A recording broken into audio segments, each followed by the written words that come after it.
بچنا چاہیے گناہوں سے، بلکہ نیکیوں کی طرف رغبت کرنی چاہیے رمضان شریف کے مہینے میں۔ اور جو بندہ رمضان شریف کے مہینے کی بے حرمتی کرے اور کچھ لوگ ایسے بھی پائے جاتے ہیں کہ جو لوگ دن کو تو روزہ رکھتے ہیں تو گناہوں سے بچتے لیکن راتوں کو گناہوں میں مبتلا ہوتے ہوئے نظر آتے، راتوں کو اللہ تبارک و تعالیٰ کی نافرمانیاں کرتے ہوئے نظر آتے، راتوں کو اللہ رب العالمین کو ناراض کرتے ہوئے نظر آتے کئی لوگ۔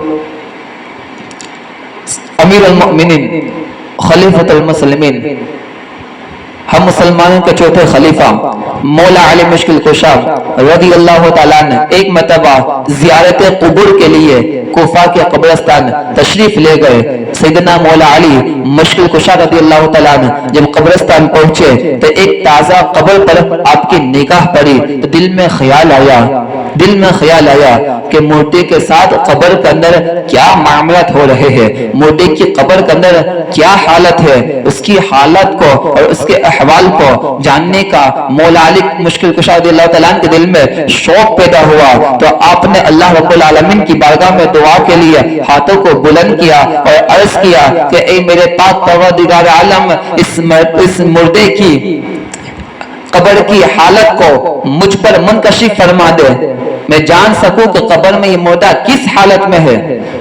سیدنا مولا علی مشکل کشا رضی اللہ تعالیٰ عنہ کی دعا قبول ہوئی۔ سیدنا مولا علی مشکل کشا رضی اللہ تعالیٰ عنہ اور مردے کے درمیان جتنے حجابات حائل تھے، جتنے پردے حائل تھے، تمام پردے اٹھا لیے گئے۔ اب سیدنا مولا علی مشکل کشا رضی اللہ تعالیٰ عنہ کی نگاہوں کے سامنے ایک خوفناک منظر تھا، دل دہلا دینے والا منظر تھا۔ ہم اور آپ اگر وہ منظر دیکھ لے، انسان اگر وہ منظر دیکھ لے، اللہ اکبر، عام انسان اگر وہ منظر دیکھ لے تو اس کے رونگٹے کھڑے ہو جائیں۔ بلکہ ہم لوگ تو مردے کے ساتھ قبر میں جو حالات ہوتی ہے اور جو معاملات ہوتے ہیں، ہم اس کے معاملات کو دیکھنے کی طاقت ہی نہیں رکھتے۔ خواجہ خواجگاں فخر ہندوستان عطا رسول فی الہند سرکار سیدنا خواجہ غریب نواز رضی اللہ تعالیٰ نے ارشاد فرماتے ہیں کہ اے لوگوں، جو مردہ قبر میں دفن ہے، اگر وہ اپنی قبر کی حالت کو تمہارے سامنے بیان کر دے کہ میرے ساتھ قبر میں یہ ہوا اور میرے ساتھ قبر میں یہ ہو رہا ہے، سرکار غریب نواز فرماتے ہیں کہ جو مردہ قبر میں دفن ہے، اگر اپنی قبر کی حالت کو تمہارے سامنے کھول کر بیان کر دے، اللہ اکبر، غریب نواز فرماتے ہیں کہ تم خوف کے مارے، تم پر آخرت کا اور قبر کا ایسا خوف طاری ہو کہ تم خوف کے مارے پگھلنا شروع کر دو، انسان پگھل جائے خوف کے مارے۔ لیکن یہ بھی یاد رکھنا کہ تمام لوگوں کی قبریں یکساں نہیں ہوتی، تمام لوگوں کی قبریں یکساں نہیں ہوتی، قبر کے اندر تمام لوگوں کی حالتیں برابری کی نہیں ہوتی۔ جیسے جن لوگوں کی زندگی تمام انسانوں کی برابر نہیں ہوتی، زندگی دنیا میں کچھ اچھے بھی ہوتے، کچھ برے بھی ہوتے، کچھ بہت ہی زیادہ اچھے ہوتے تو کچھ لوگ بہت ہی زیادہ برے ہوتے۔ جیسے انسان دنیا میں ہوتے ہیں، جیسا انسان دنیا میں اپنا طریقہ، قبر میں جانے کے بعد اس کے ساتھ ایسے ہی معاملات پیش آتے ہیں۔ کچھ لوگوں کے ساتھ اچھائی سے برتاؤ کیا جاتا ہے اور کچھ لوگوں کے ساتھ اللہ اکبر۔ آپ صلی اللہ تعالی علیہ وآلہ وسلم نے ارشاد فرمایا، حدیث پاک کا مفہوم ہے کہ قبر یا تو جہنم کے گڑھوں میں سے ایک گڑھا بنا دی جاتی ہے یا جنت کے باغیچے میں سے ایک باغیچہ بنا دی جاتی ہے۔ اب کس کی قبر جنت کے باغیچوں میں سے ایک باغیچہ بنا دی جاتی ہے؟ آپ صلی اللہ تعالی علیہ وآلہ وسلم نے ارشاد فرمایا، قبر المؤمنین روضۃ من ریاض الجنہ، کہ مومن کی قبر جنت کے باغیچوں میں سے ایک باغیچہ ہوتی ہے۔ جنہوں نے اپنی زندگی قرآن و سنن کے مطابق گزاری ہوتی ہے، جنہوں نے اپنی زندگی اللہ اور اس کے رسول صلی اللہ تعالی علیہ وآلہ وسلم کی رضا والی گزاری ہوتی ہے، تو پھر ایسے شخص کی قبر جنت کے باغیچوں میں سے ایک باغیچہ بنا دی جاتی ہے۔ قبر اس کے لیے، مردے کے لیے قبر باعث رحمت، باعث سکون ہو جایا کرتی ہے۔ شرط یہ ہے کہ بندہ دنیا میں رہ کر اچھے عمل کا عادی ہو، اچھے کام کرے۔ اللہ تبارک و تعالیٰ کو خوش کرنے والے کام کرے. اور اسی طرح موت کا بھی معاملہ ہے کہ ہر کسی کو موت آتی ہے، لیکن جب مومن کے پاس موت آتی ہے، آپ صلی اللہ تعالی علیہ وآلہ وسلم ارشاد فرماتے ہیں کہ مومن کے لیے موت تحفہ بن کر آتی ہے. سبحان اللہ. مومن کے لیے موت تحفہ ہے، تحفہ بن کے آتی ہے. شرط یہ کہ بندے نے دنیا میں رہ کر اچھے عمل کیے ہو، ایمان والی زندگی ہو، اچھے عمل والی زندگی ہو، تو پھر اس کے پاس جب موت آتی ہے تو موت تحفے کی صورت میں آتی ہے. اللہ تبارک و تعالیٰ اس بندے کو اپنی رحمت میں داخل فرما لیتا ہے. اللہ رب العالمین اس بندے کو بڑا اجر عطا فرماتا ہے. اللہ تبارک و تعالیٰ اس کے درجات کو بلندی عطا فرماتا ہے جو دنیا میں رہ کر اچھے عمل کرنے کا اور ایمان والی زندگی گزارنے کا عادی ہوگا. تو سیدنا مولا علی مشکل کشا رضی اللہ تعالیٰ عنہ کی نگاہوں کے سامنے ایک خوفناک منظر طاری تھا. سیدنا مولا علی مشکل کشا رضی اللہ تعالیٰ عنہ کیا دیکھتے ہیں کہ جو قبر میں دفن ہے، اللہ اکبر، اللہ تبارک و تعالیٰ کے قہر و غضب کا شکار ہوا ہے، اللہ تبارک و تعالیٰ کے عذاب میں مبتلا ہے. اللہ اکبر. آگ کے اندر وہ ڈوبا ہوا ہے اور آگ کے اندر وہ جل رہا ہے، شعلے مارتی ہوئی، بھڑکتی ہوئی آگ کے اندر وہ بندہ موجود ہے، جل رہا ہے.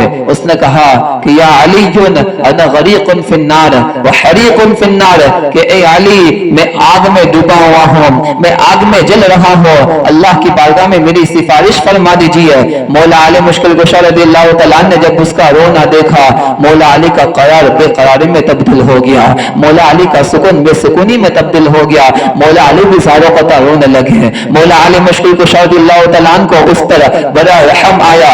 مولا علی مشکل کشا رضی اللہ تعالیٰ نے رحیم و کریم پاک پروردگار عالم کی بارگاہ میں اپنے دعا والے ہاتھوں کو بلند کیا اور عرض کیا، اللہ کی بارگاہ میں اس بندے کی سفارش کی درخواست کو پیش کیا.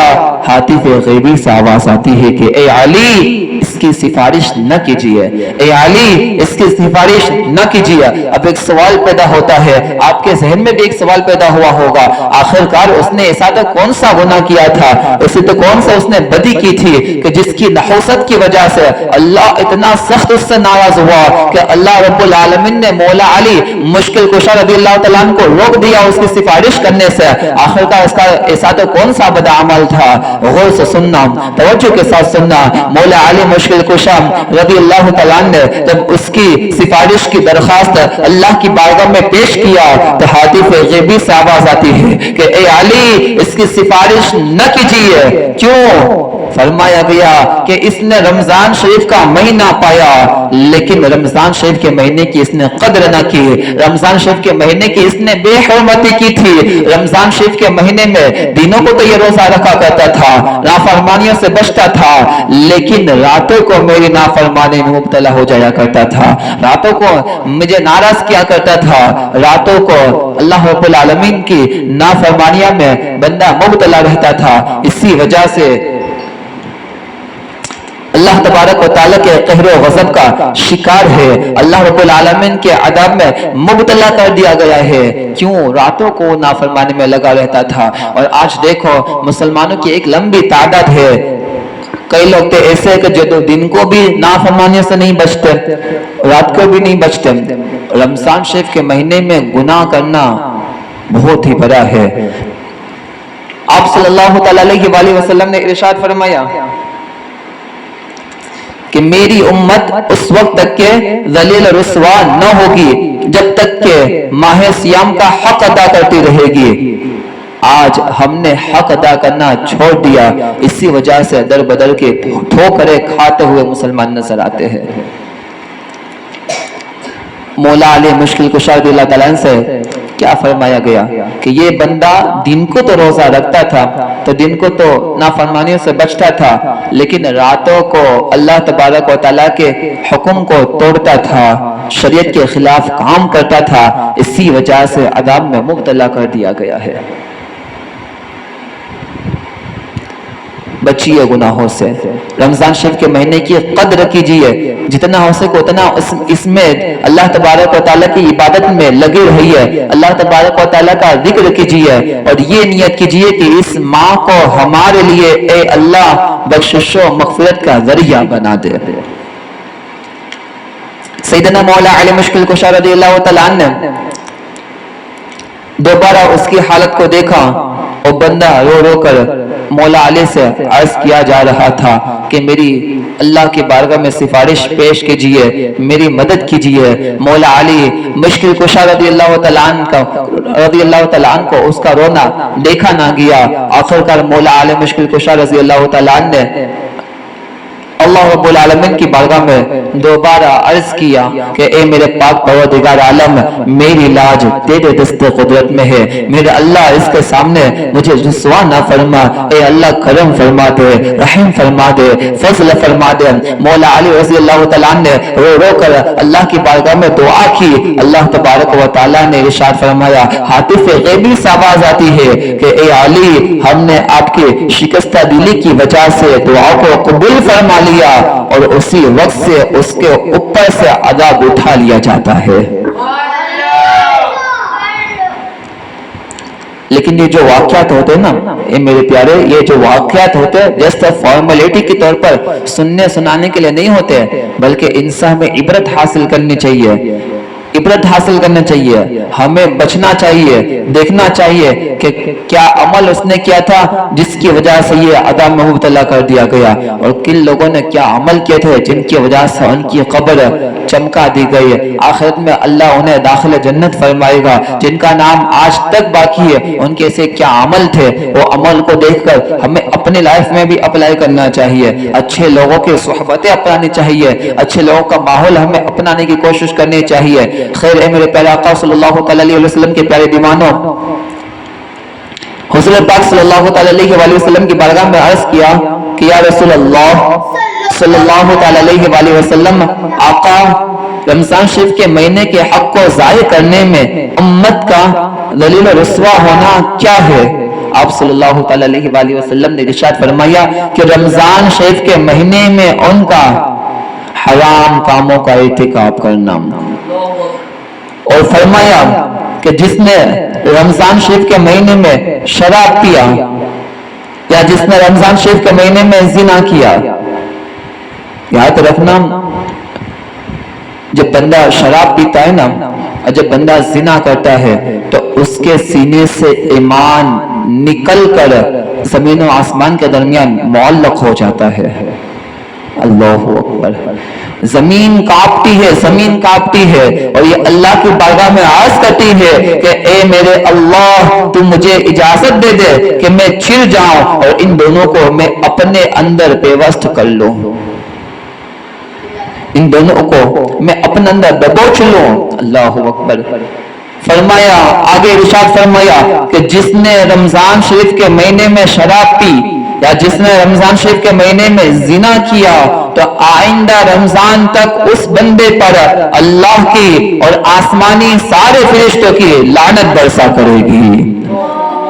اللہ اکبر. اور فرمایا کہ اگر یہ بندہ آئندہ رمضان شریف کا مہینہ نہ پا سکا, یعنی رمضان شریف کا مہینہ پانے سے پہلے ہی اس کا انتقال ہو گیا, مر گیا پہلے ہی, تو فرمایا اس کے نامہ اعمال میں کوئی ایسی نیکی نہ ہوگی جو اسے جہنم سے نجات دلا سکے اور داخل جنت کا سبب بن سکے. بس تم رمضان شریف کے معاملے میں اللہ سے ڈرو. جس طرح رمضان شریف کے مہینے میں نیکیاں بڑھا دی جاتی ہے, ایسے ہی گناہوں کا بھی معاملہ ہے. دعا مانگا کرو ہر نماز کے بعد کہ اللہ رب العالمین ہم گنہگاروں کو رمضان شریف کے مہینے کی قدر کرنے کی توفیق عطا فرمائے, اور رمضان شریف کے مہینے کا ادب و احترام کرنے کی توفیق عطا فرمائے. یاد رکھنا, رمضان شریف کا مہینہ بڑا پاکیزہ مہینہ ہے, عبادت کا مہینہ ہے. بڑے خوش نصیب بندے ہوتے جنہیں رمضان شریف کا مہینہ دیکھنا نصیب ہوتا ہے. اللہ کا ہم پر یہ احسان ہوا کہ اللہ نے ہم کو رمضان شریف کا مہینہ دیکھنا نصیب فرمایا, اور ہم رمضان شریف کے مہینے کے بس ایسے ہی گزار دیں, فضولیات میں برباد کر دیں. رمضان شریف کا مہینہ یعنی نیکیوں کی سیزن، لیکن افسوس سے یہ جملہ کہنا پڑ رہا ہے کہ آج مسلمانوں نے رمضان شریف کے مہینے کو کرکٹ اور فل ریکٹ کی سیزن بنا لی ہے۔ جتنا زیادہ کرکٹ اور فل ریکٹ رمضان شریف کے مہینے میں کھیلے جاتے ہیں، شاید ہی رمضان کے علاوہ کسی اور مہینے میں کھیلے جاتے ہوں گے۔ میں یہاں پہ بیٹھ کر یہ نہیں کہہ رہا کہ کرکٹ کھیلنا یا فل ریکٹ کھیلنا ناجائز ہے یا جائز ہے، گناہ ہے یا یہ ہے یا یوسو ہے، لیکن رمضان شریف کا مہینہ وقت کو برباد کرنے کے لیے نہیں دیا، بلکہ رمضان شریف کا مہینہ اللہ نے ہمیں اس لیے عطا فرمایا کہ پورے 11 مہینے تو ہم گناہوں میں مبتلا رہے، 11 مہینے تو ذکر سے غفلت برتی ہم نے، لیکن رمضان کا مہینہ اللہ نے ہمیں اس لیے عطا فرمایا تاکہ بندہ اس ماہ میں تھوڑے سے عمل کرے اور اللہ اس کو تھوڑے عمل پر بھی بہت زیادہ جو ثواب اللہ اسے عطا فرما دے۔ بخشش و مغفرت کا مزدہ دینے کے لیے رمضان شریف کا مہینہ آتا ہے۔ اور یاد رکھنا ہمارے نبی صلی اللہ علیہ وسلم نے ارشاد فرمایا کہ قرآن اور رمضان یہ دونوں اللہ کی بارگاہ میں بندے کی سفارش کریں گے۔ رمضان کو یہ حق ہوگا سفارش کرنے کا، رمضان شریف کا مہینہ سفارش کرے گا کن لوگوں کی؟ جن لوگوں نے رمضان شریف کے مہینے کا ادب و احترام کیا ہوگا، جن لوگوں نے رمضان شریف کے مہینے کی قدر کی ہوگی، جن لوگوں نے رمضان شریف کے مہینے میں نماز کی پابندی کی ہوگی، تراویح کی نماز کی پابندی کی ہوگی، روزے رکھے ہوں گے اور کثرت سے اللہ کا ذکر کیا ہوگا، صدقات و خیرات کیے ہوں گے، ان بندوں کے لیے رمضان اللہ کی بارگاہ میں سفارش کرے گا، سفارش چاہے گا، اللہ تبارک و تعالیٰ کی بارگاہ میں اس بندے کی سفارش کرے گا۔ رمضان شریف کے مہینے کی قدر کیجیے، وقت کو برباد نہ کیجیے۔ امام غزالی فرماتے ہیں علامت اعراض اللہ تعالی عن العبد اشتغال بما لا یعنی، کہ بندے کا غیر ضروری کاموں میں پڑ جانا، غیر ضروری کاموں میں بندے کا پڑ جانا اللہ تبارک و تعالیٰ کی ناراضگی کی یہ علامت ہے۔ اللہ کو ناراض نہ کیجیے، رمضان شریف کے مہینے کی قدر کیجیے۔ خیر اللہ تبارک و تعالیٰ کی بارگاہ میں دعا گو حکم چنانچہ کے بولنے میں یا کسی کے سننے میں خطا غلطی ہے تو اللہ رب العالمین معاف فرمائے۔ اس ماہ میں ہمیں کثرت سے ذکر کرنے کی اور درود پاک پڑھنے کی، نماز پڑھنے کی، روزے رکھنے کی، تراویح کی نماز پڑھنے کی اور زیادہ سے زیادہ نیک عمل کرنے کی اور صدقات و خیرات فقط اللہ کے لیے کرنے کی مولا توفیق عطا فرمائے، اخلاص والی دولت عطا فرمائے۔ آمین بجاہ نبی الکریم صلی اللہ تعالی علیہ وسلم۔ استغفر اللہ ربی من کل ذنب و خطیئتہ و اتوب الیہ۔